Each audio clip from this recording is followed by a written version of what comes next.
Frustrated by the Live Library DLL error causing Localized multimedia live logic to hang? I'm Sophie Chen, a senior Windows support engineer. I'll help you resync those external dependencies today. As we prepare to fix Live Library manually, consider the professional maintenance path for a more stable workstation. This is the Live Library, the Windows Live Messenger core module. It manages localized presence data, secure chat handshakes, and contact list synchronization for the legacy Windows Essentials suite. Now that we've covered what the file does, let's jump into our first fix.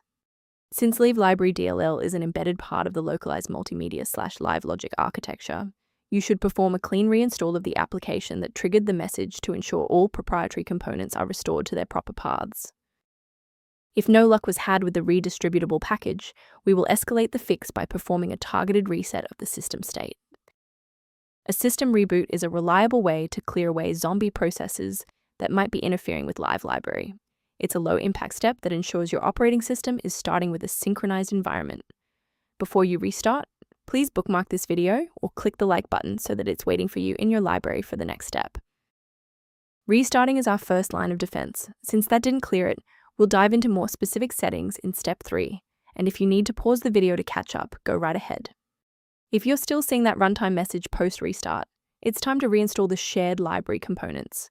First, go to Control Panel, then select Programs and Features.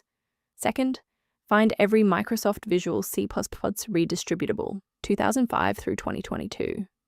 Third, right-click each and select Change, then select Repair. If that fails, download the latest all-in-one VC++ redistributable package from Microsoft's website. Please note that for DLL files with numbers, the number tells you which version to repair. For example, 120 equals 2013. To protect your system architecture, I have a few recommendations regarding file authenticity. Please be cautious of websites offering free downloads of Live Library DLL. These files are frequently the wrong version for your specific PC architecture and can introduce viruses into your sensitive system folders.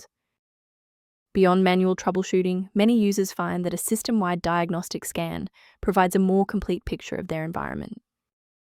If you're addressing Live Library inconsistencies or system resource gaps, the link below provides informational maintenance resources. To keep Live Library running with a stable configuration, subscribe to our channel and like this video to help us reach more users in need of support.